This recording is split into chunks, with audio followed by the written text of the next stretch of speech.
Okay, so we're recording this meeting. Okay, so just to quickly recap, and thank you again. This is what I did on Tuesday. I forgot to record. So just to recap, right? So this idea, this saying of drinking the Kool-Aid originated from this cult, this organization run by Jim Jones that was started in the 1950s based on Christianity. It was a mixture of Christianity, socialism, and racial equality. He got his organization to all move down to, I think, Guyana in South America. This is a picture of settlement sort of that they created for themselves. And what's notable about it is that people were concerned about whether the people were getting treated poorly, the members by this cult. And so a congressman from California actually went down to Guyana to check in on them. And I don't know exactly what happened, but they got into an argument, the organization and this congressman, and they wound up getting in like a shootout, and the congressman was killed. And obviously, there's severe consequences when you're going to kill someone, particularly if you kill a congressman. And so what Jim Jones did, Jim Jones, the leader of this organization, convinced all of the members to kill themselves. And the way he accomplished that is he made Kool-Aid. And he had these huge batches of Kool-Aid made, and he put cyanide, which is a poison, into the Kool-Aid, and had all of the members of his organization drink the Kool-Aid. And so what wound up happening was 918 people from his organization died. And so that's where the saying comes from, drinking the Kool-Aid, because the question is, how is it that this guy managed to convince 918 of his followers to drink the Kool-Aid and kill themselves, right? So that's the question at hand for today's lecture. And part of what enabled Jim Jones to do that is the culture that he established. And the reason why I bring up this example is because it shows in a very dramatic way the power that a culture can have on someone's behavior, right? Culture is so powerful that it will drive people who ordinarily, psychologically healthy, that are otherwise well-adjusted, to travel down to leave everything in California, travel down to some country in South America and wind up drinking the Kool-Aid, right? And wind up getting to a point where they are willing to kill themselves. Now, it turns out through, as I investigated this, that maybe not all of this was voluntary. Some of it might have been coerced. But I think for the majority of people, they voluntarily decided to do this. And so, the question is how? And what does this have to do with business? Well, every organization is going to have a culture, right? And so this culture that is established for an organization is going to have a powerful effect on how the members of that organization behave, right? And so this is something as a manager that you need to control for, right? This is something that you need to target in order to get the organization to sort of go along with the strategies and plans established by the company. Now, you may be thinking, wait a minute, there is an enormous difference between a cult, right, a religious organization, and I'm not familiar with all of the beliefs of the People's Temple, but clearly, with the religious aspects, and sort of the social aspects, that this kind of organization is somehow fundamentally different than a company, right? And that that you can maybe see how a religious organization who has ideas that sort of get out of control can lead people to do these kinds of extreme acts. But that's maybe not the case for companies, right? Like if you're selling iPods, right? If you're selling computers or furniture, right? I don't know. An organization like that, what kind of culture can you establish that's going to really drive behavior? And what I submit to you is, as an example, Douglas Atkin. Douglas Atkin is the global head of community at Airbnb. Airbnb is sort of like the it's sort of like the Uber for hotels. So it enables you to turn your home or your apartment into a hotel, just like Uber enables you to turn your personally owned car into a taxi. And Airbnb it's a massive company. It's hugely successful. It's a very important company. It generates enormous revenues. And the head of global community. So this is a very important position within that company. This is the person that's establishing the culture within this organization. So he wrote this book called The Culting of Brands. And his belief is that the culture established by cults, and cults are, so an example of a cult is this Jim Jones's organization. And if you're not familiar with the word cult, a cult is really just, it's an organization, it's typically a religious organization that generates a lot of devotion among its members. And that devotion usually leads its members to act in ways that run counter to what's considered normal outside of the culture. So it leads you to do sort of like unorthodox things. It's also an opportunity for the leaders of that organization to take advantage of its members because of that devotion. So they're thought of as being like having a negative impact. So it's when you call something a cult, it's usually a pejorative term. You're trying to characterize it as a negative kind of organization. So that's what a cult is. And so what Douglas Atkin believes is that perhaps we should understand what are the mechanisms at play within these cults that get people to that level of devotion, that gets them to act in such unorthodox ways that sort of marginalize them from the larger society. And a lot of cult members are so devoted that they abandon their families, they abandon, regular normal society. And they eventually, not eventually, but for some organizations, for the most extreme versions of this, this devotion can lead to them doing things like killing others or killing themselves in the example of Jim Jones's cult.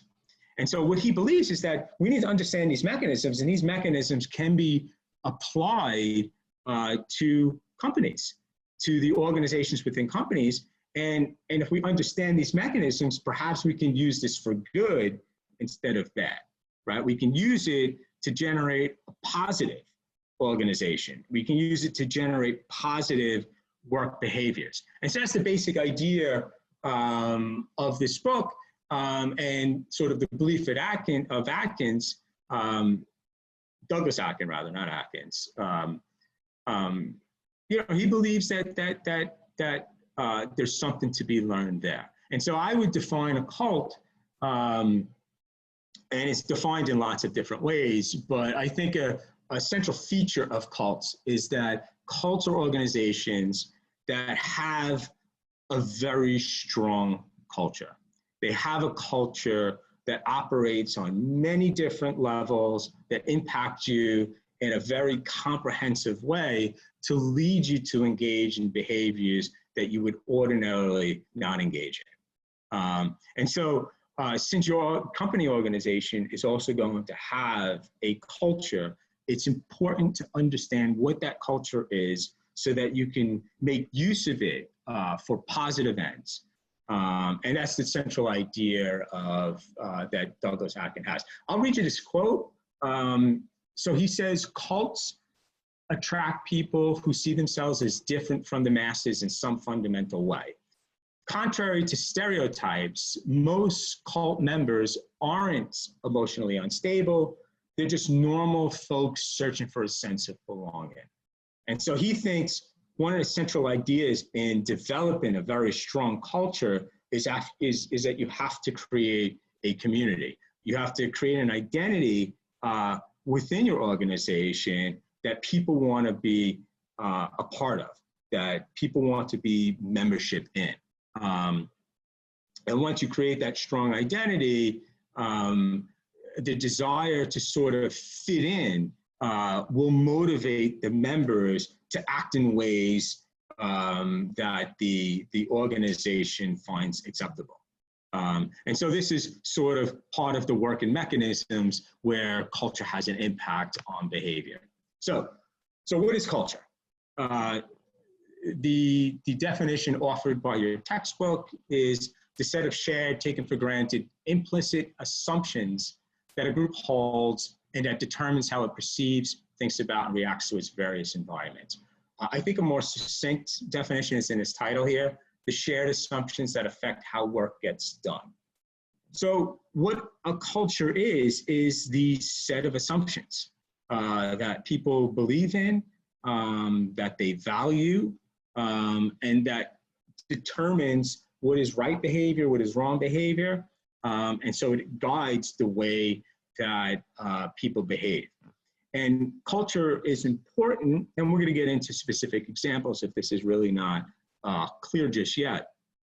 But culture is important because it motivates behavior.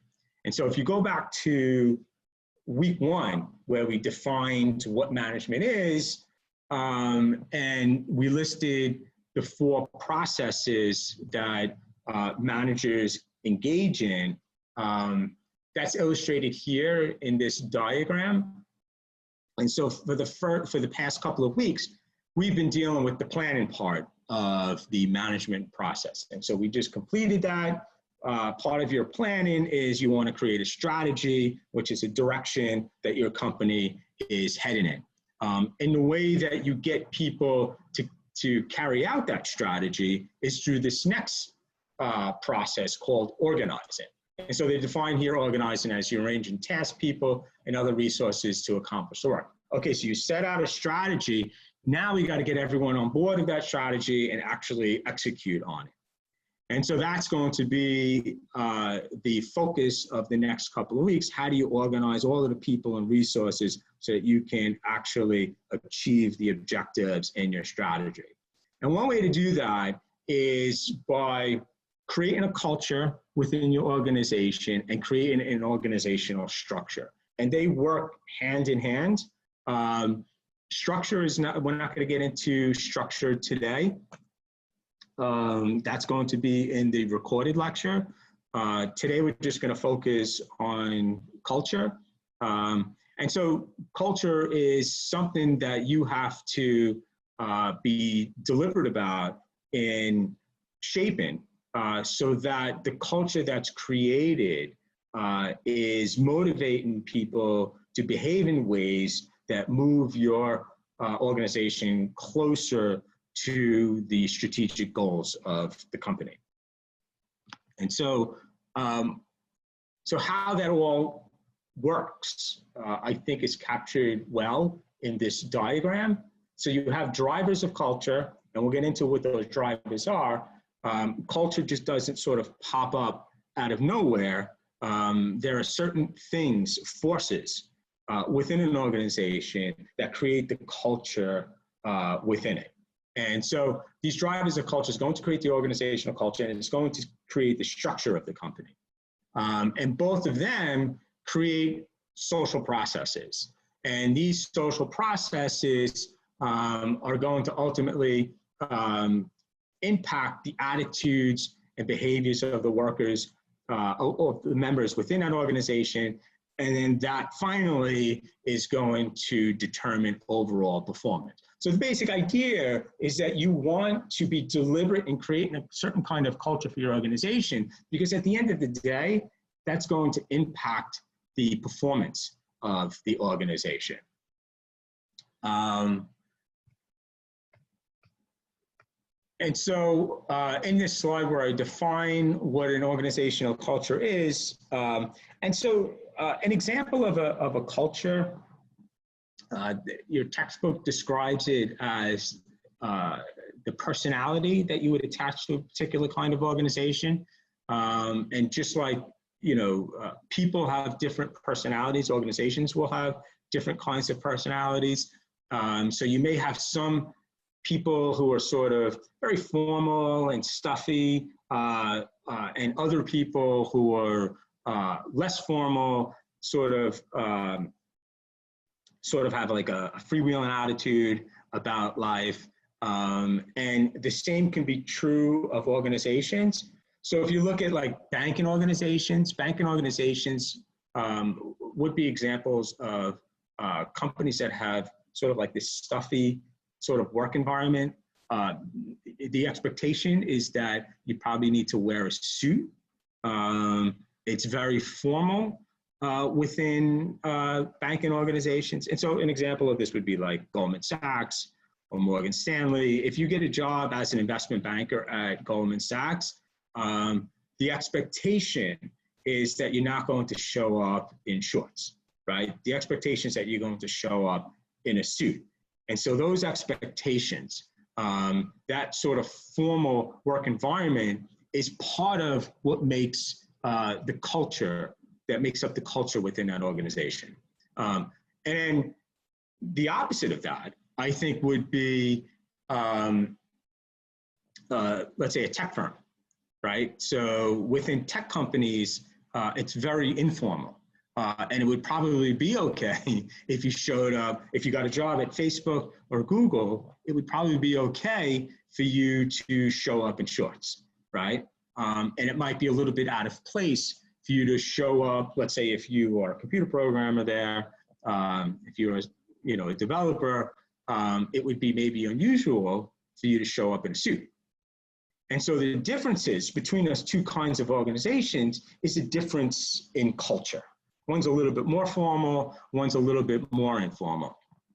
And what drives what the culture is, part of what drives is the founders' values, right? So the founders of Goldman Sachs, they're dealing with managing huge sums of money. A lot is riding on the outcome. People's lives are at stake, or their livelihood at least is at stake. So it's very serious. People are very serious about their money. They want the people taking care of their money to be very serious. And so in order to demonstrate that, maybe, you want to dress up in a suit, right? You don't want to show up to a meeting about how I'm going to manage, the $1 billion you have in savings, and show up to that meeting, in shorts and a t-shirt. That's not going to show me that you're very serious about doing this. And so the founders probably recognize this, right? So they established this kind of culture. Whereas in Facebook, let's say as an example, Zuckerberg, right? He has very different values. And his vision for what his company is going to be is very different than a banking company. And within that kind of culture, he believes it's okay for you to wear shorts, right? He wants to create more of an informal environment that will serve the company's interests in a much better way. So those are just sort of different examples of what a culture is like. So all of this may not be exactly clear to you still yet. So how is it that we come to understand what a culture is? There's a couple ways of doing that. One way is to look at the ways in which the culture appears.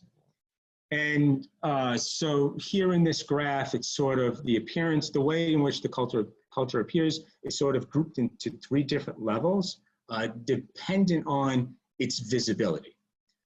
And so at level 1, the culture is very visible. And so the culture shows up as a physical manifestation. And so an example of that would be, let's say, the corner office, right? The corner office that exists in a company is a very sort of visible representation that there's a hierarchy within the company, right? And so that one of the things that they value is this sort of hierarchy of authority, and that if you are able to sort of reach up the hierarchy, that there are these rewards sort of waiting for you, one of which is a corner office, right? And this is something that everyone can see. So that would be an example of an observable artifact of the culture. On the opposite end, at level 3, the core values are not visible at all. I think, let me see if I put up example. I don't think I did. I don't think I did. So, so at level 3, these are less visible aspects of culture. They're not necessarily written down formally, but they're still apparent. And an example of this would be, let's say, the hours that you need to work. And so companies are going to vary according to this, right? And so when you get hired at a company, they may formally sort of state what your working hours are. But then you begin to work for the company and you find that maybe people show up early, right? And maybe you find that everyone leaves later than sort of the formal hours that were established. And that is part of the culture established within an organization, what time you should be showing up and what time you should be leaving. Because if you leave before everyone else, it's going to appear that you're not working maybe as hard as everyone else. And so these are sort of the informal aspects, or the unwritten, the less visible aspects of culture that are nonetheless important. And the other thing that I would highlight here is that the more visible an aspect of culture is, the easier it is to change. It's going to be more difficult. It's easy to change to sort of like the offices that people occupy, right? That's sort of a simple change. Maybe you call up maintenance and they can make some adjustments to how the office is sort of arranged. The other, but something at level 3, something like the amount of hours that people are working, this is more deeply ingrained feature of the company's culture. And so it'll be more difficult to change. So do we have any questions about culture at this point? What it is it becoming clearer? Do you feel like it doesn't have much of an impact?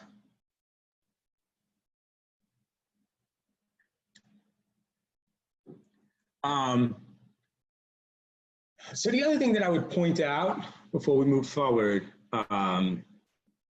yeah, it definitely does. So I agree. So I may not be selling you on the idea. I mean, I probably sold you on the idea of the impact culture can have within a culture, right? That's clear. Right, it's a matter of factual record, what happened in Jonestown.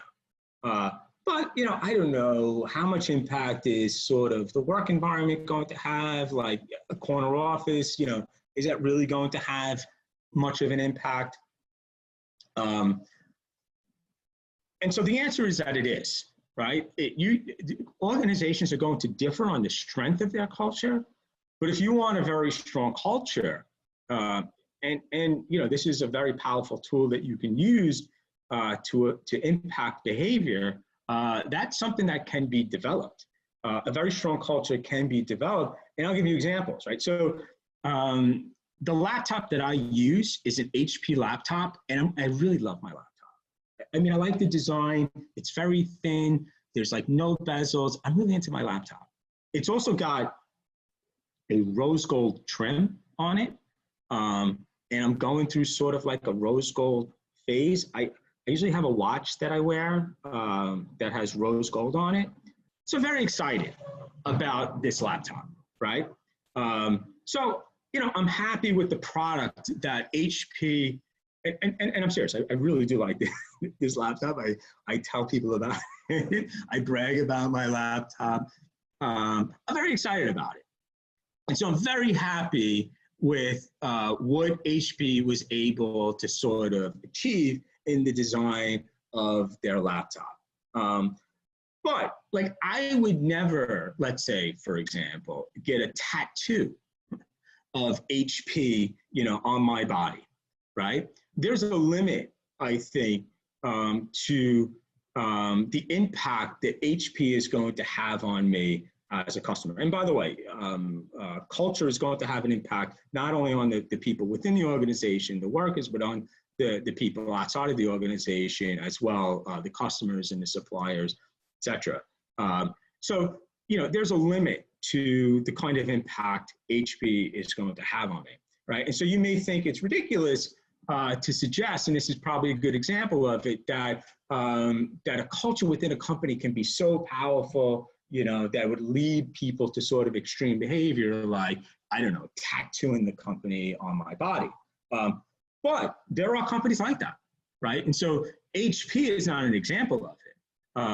But one example of a company like that is Harley Davidson, right? Harley Davidson is a company. That's all. It's a company that makes motorcycles, right? That's all it is. It's just like HP, who makes, you know, Hewlett Packard, that makes laptops. The difference between the two, though, is that Harley Davidson created a very powerful culture. And so as a result of that, right, you have people who live a Harley Davidson lifestyle, right? There's a whole lifestyle associated with it, and people will tattoo themselves with the Harley Davidson logo.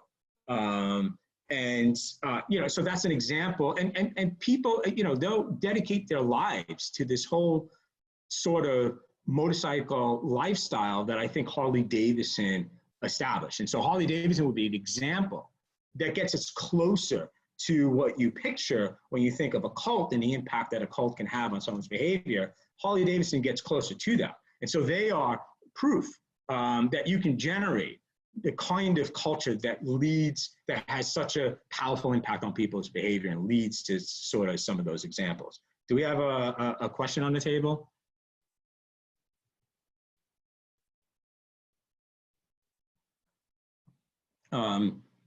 Okay, so I don't know if any of you have a question. But anyways, so the point is that, yeah, I mean, so this is possible within companies. I mean, people also talk about the cult of Apple. You know, customers will wait online for the latest iPhone, you know, overnight, you know, so they can get access to it. You know, they demonstrate that kind of enthusiasm, that kind of devotion towards the company and towards the products that they produce. This is all part of the culture that Apple was able to develop. So, you know, the main point here is that it works. It's a feature of an organization that you can develop that can have a very powerful effect, even for commercial organizations. It doesn't have to be religious, right? Your company doesn't have to be trying to convince people of the merit of, you know, Christian philosophy or, you know, the benefits of socialism or the inevitability of communism in order to drive members to very sort of extreme forms of behavior, like, you know, getting tattoos. Okay. So, so I don't know. So hopefully, I'm convincing you to some degree that culture is important. We do have recognition. At least one of you sees the power that it has. I think that this is so. And then another thing that we should talk about before we get into compete values framework is that there is an aspect of fitting in and an aspect of using it for control. So as a worker, right, I mean, your first job or maybe the job that you're at right now, it's unlikely that you are going to be in a position where you have control over the culture. You will likely be just a worker who has very limited power in your first job. So at that level, it's important that you fit in. So as a worker, as an employee of a company, it's important that you understand what your company's culture is so that you know the way that you're supposed to behave.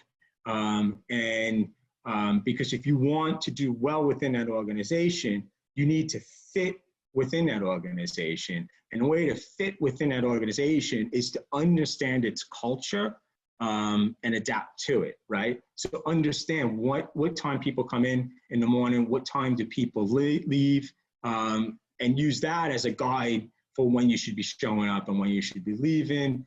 You know, the kind of dress that's expected, you know, is it casual? Is it business casual? Is it very formal?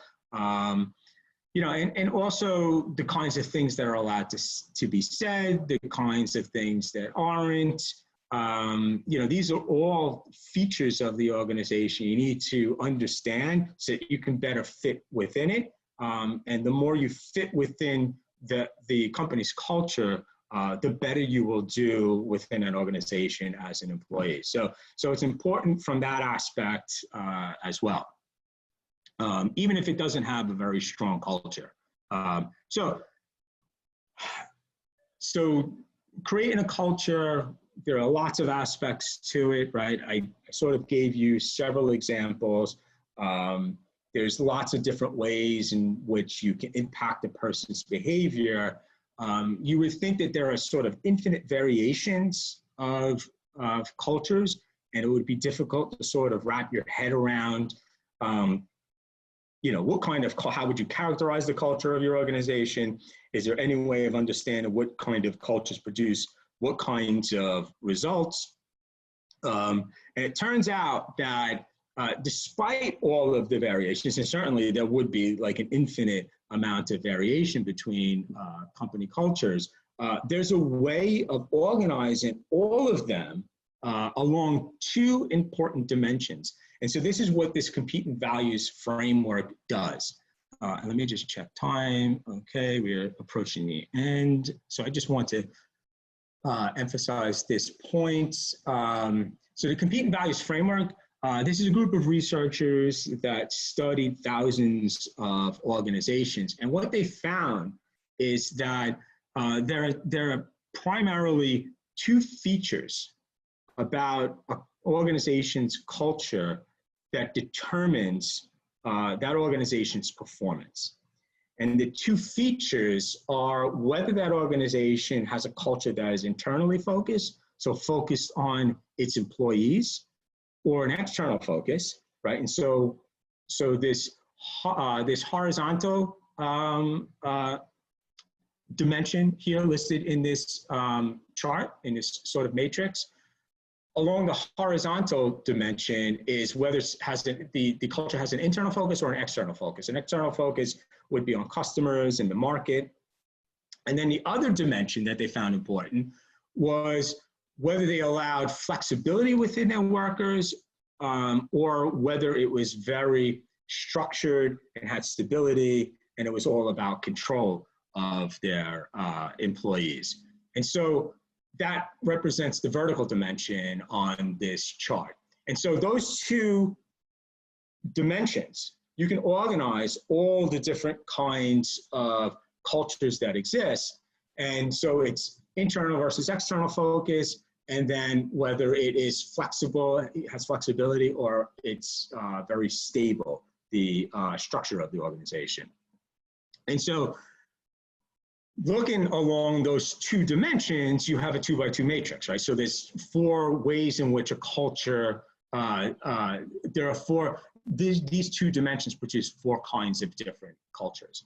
And so I'll highlight a couple here. So if you look at clan, the clan culture is in the upper left-hand corner of this matrix. And so a clan culture is a culture where the organization has an internal focus, right? And it allows a lot of flexibility with its employees.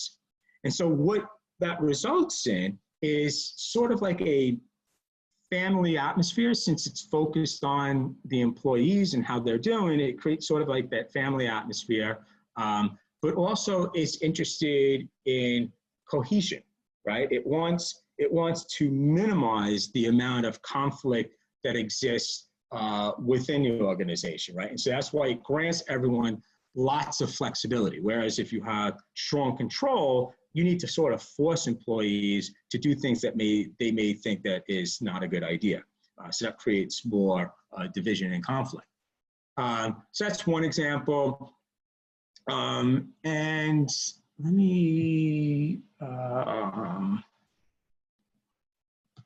so the next 2 slides get into details for each of those 4 types of cultures, which you can look at. But what I wanted to emphasize before we wrap up is how those 4 types of cultures, right, whether they're internal focus or external focus, and whether they have flexibility among their employees or stability and a lot of control, how those different types of cultures impact performance or different outcomes that you would be interested in as a manager.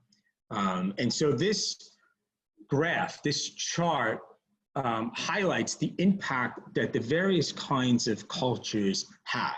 And so I just want to highlight a couple of features here.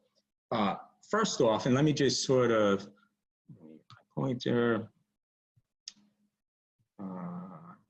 Okay, so just to sort of orient you for this graph, each one of these colored lines represents the different kinds of cultures, right? So this sort of middle blue is the clan culture. The light blue is an adhocracy culture. So you can see that the different colors represent the different kinds of cultures. And the length of the line is the strength of that culture on some given outcome. And the list of outcomes are listed here on the left. And so what you can see here is that a clan culture, right, it's a very long line, that says that it has a very strong effect on the work attitudes of the employees. And that should be expected, right? And so if you have a culture that's focused on its employees rather than on its customers, that's going to have a positive effect on the employee work attitudes. You know, another feature of the clan culture is not only is it internally focused, but it's also allows a lot of flexibility, right? And so it minimizes the conflict among employees. So this is to be expected. Another thing that I would highlight is that all of these lines are pretty long, right? And so almost all of them have at least a moderate effect on these different outcomes. And so this suggests that culture is important. Culture is going to have an impact on lots of different outcomes within your organization. So culture matters. And the other thing, the last thing that I would highlight in this chart is down here. So it turns out that having a clan culture or an adhocracy culture does not have a significant effect on financial performance or financial growth, right? So if you're designing a culture to impact your financial outcomes, you want to look at more of a market or hierarchical kind of culture. And so that is more of an externally focused organization. And an example of that, I think, would be Tesla. So if you follow the tweets that Elon Musk makes, I think it's a window into the kind of culture he created within his organization. And almost all of his tweets about his companies are focused on operational performance. So things like things that he's trying to achieve, market outcomes that he's trying to achieve with his products, right? So he wants to achieve level 5 autonomy. He's looking to produce, 100,000 cars per week. This is sort of his focus. And the focus of the founder is largely going to determine the kind of cultures that's created. So I would characterize the culture within, let's say, Tesla as market-oriented, so externally focused. So that would make it a market kind of culture. And that kind of culture is the kind of culture that has an impact on financial performance and financial growth.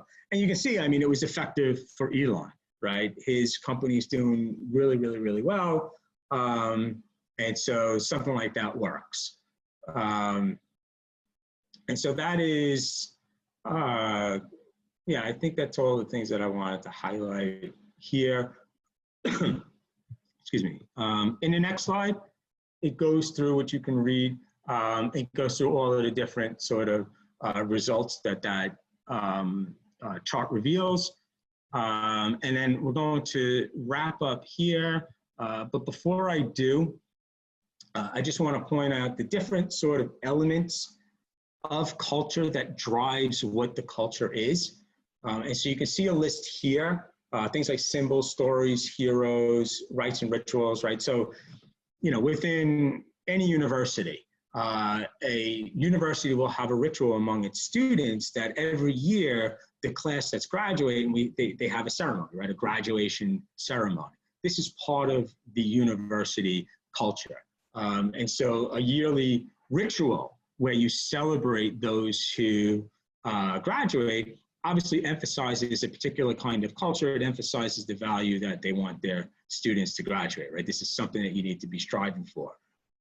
Within the People's Temple, so Jim Jones's cult, they had a ritual called White Nights. And in these White Night rituals, they would practice this ritual suicide, where they would enact or they would sort of pretend to go through the act of, drinking the Kool-Aid and killing themselves. And it was this kind of ritual, I believe, that normalized the behavior of drinking poisoned Kool-Aid. And so rituals are another aspect of culture. It's another mechanism that drives the impact culture is going to have on behavior. Symbols, I gave an example of that, like the corner office is a symbol. If you look at military organizations, right, they have, badges and things like that. They have medals that they award. These are examples of symbols that reinforce and reproduce the culture within that organization. And so making use of symbols, things like medals, is another way of establishing a culture that impacts behavior. And so you can see the list here. And the point here is that these sort of mechanisms, these features of culture, are the things you're going to want to target in order to establish the culture that you want. And if you need to change the culture, these are the things that you need to be focused on.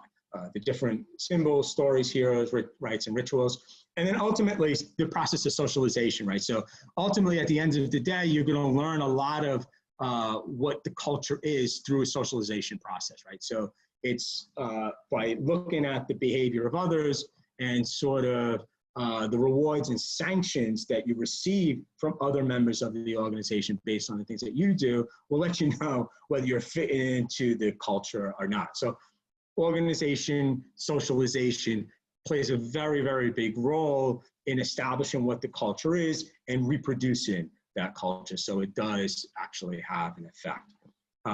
So I'll leave it there. That was a lot of information that we covered. I rushed through a lot of it. Hopefully it has sunk in. Does anyone have any questions on any of these concepts that we covered? Anything that's confusing? No, Professor, but I have I have a question. That are you gonna post these slides on the Blackboard? Because I don't see them. Yes, I will. So I post every week. I post the slides on Blackboard. After this class, I will certainly post these slides as well. And of course, I will post the recorded lecture too. Any other questions? All right, so I'll go ahead and add in the bonus points for the questions that we covered earlier in the lecture. So you'll see, eventually you will see a change in your grade. Hopefully you got an extra few points. And if there is a question that I didn't address here in the lecture that you felt was weirdly worded or had an answer that you thought was correct and marked incorrect, send me an email, make the case for that position, and let's talk about it. Yeah, so send me an email. Otherwise, that's it. Have a great weekend. I will hang around for a couple more minutes. So, Professor, one more thing. Yeah, go ahead. Sorry to interrupt. That's yeah, okay. So for the exam, right? So what's the best way to prepare for it? Because I focused on the book, and some of the things that were on your slides, I noticed that they were not in the book. Like, for example, modernism and such theories. It wasn't really mentioned in the book anywhere. So that was kind of surprising because yeah, maybe that just took me off because I didn't really focus on the slides. So for the next time, I think I'll need to focus on the slides and your lectures and plus the book material as well, right? Yes, so it shouldn't have been surprising. This was something that I tried to emphasize. I mentioned, I think on several occasions that on the exams, I will only test you on content that I cover in my lectures, right? And so in my lectures, I am not going to cover everything in the textbook, right? So there's a lot in that textbook that you're not going to be tested on. And also there's a few things that I will cover that the textbook doesn't, and you brought up a good example, the concept of modernism and postmodernism is not in your textbook. Yeah, so for the final, the same will hold true. You will be tested on the content found in my lecture. And that's what you want to focus on. Thank you, Professor. You're welcome. Hi, Professor. Hi. Hi, I have a question about the sonar research. Okay. So I'm not sure if you are the right person to ask this, but so to get a credit, extra credit, so the participating the study, and also we have to write like a research paper. Or that's a combination things, or that's a totally separate. Or I'm still get confused. So. Yeah, so the sonar is optional, and you should have received an email from the department a couple of weeks ago that listed sort of all of the requirements and steps you need to take in order to participate in that. And if you do, you'll get credit for that, and that will be sent to me, and then you'll get a level boost in your final grade, but that is optional. The paper, though, is not optional. I haven't really talked much about the paper that you need to write. It's not a research paper, though. the paper is a requirement. It's going to be due at the end of the semester. I will talk about it in the future. You can read more about it though in the syllabus. The basic idea though is that it's going to be just a couple of pages, 3 to 5 pages, and you're just going to reflect on some of the assessments that you've been taking in the weekly assignment. So each week you do an assessment, and some of those assessments will tell you things about yourself that maybe you disagree with or that are new to you. And so it'll just be a reflection on what you learned about yourself as a result of taking these assessments. That's what that paper's about. It's not a research paper though. Oh, yeah, I think, yeah, the paper from you is not research paper, but I think like an email mentioned about the research paper as well. So it's it's optional paper. Yeah, okay. well, yeah, You know, sure. so I don't, I didn't actually receive a copy of that email, so I don't know exactly what was in it. But so the SONA research requirement is just that you participate as a subject in a research project. So what that means is that you'll probably have to maybe fill out a survey, something like this. You may be part of an experiment, and I believe you need to participate in 2 of them. But yeah, so you're just going to be a subject within that research study. You're not actually going to write a research paper. In order to get credit, the SONA credit, you don't have to write a research paper to get credit. You just have to participate as a research subject. Can I answer that question? It's gonna be one of the other. Like you can participate in research studies, or you can write a paper. It's one or the other. And the email is coming by the Department of the Management, and it came in the October 9th. So you should have in your email, Baruch email. Okay, interesting. So they are giving you an option. Yeah. Right, okay. So I'm actually not aware of this. So I will look into this. This is actually new information to me. Yeah, all right, so I'll look into this. So apparently you have the option. You can either participate in a research study or you can write a research paper for that extra credit. Yes. Yes. Other classes also is the same optional. It's gonna be or writing a paper. Gotcha. Yeah, I mean, if that's what they set out, I mean, I'm open to that. I don't have any objections to that, but I'll find out more information about this because this is actually new to me. So I'll find out exactly what that's about, and then we can talk about it then. Professor, is it too late to join it? That's a good question, and I don't unfortunately have an answer to that. I would double check that email. It probably has the information in it. If it's not in there, and I only say this because everything is changed, and there's sort of a lot of everything's in flux right now because of the shutdown. So I'm not exactly sure where they are at and how they are conducting their studies. So I would say check the email to see what the due date is. I mean, there will be a due date at some point. So I would check to see what that is. If it's not listed there, then send me an email and I'll look into that as well. Got it. Thank you. You're welcome. Sorry, I can't be of any more specific help. But yeah, I mean, if you want that extra credit, I would definitely look into that soon. Because yeah, I mean, there will be a time limit on that. Yeah, I Thank definitely you. want extra credit, so if it's possible. But I'll check my mail first, so maybe I will have this information. Yeah, check your mail. If that gets you nowhere, then send me an email because I'm going to talk to them about this research paper, which is new to me. Understood. Thank you. Thank you. Yes, thank you, Have a good everyone. one. Thank you. You too. Have a great weekend.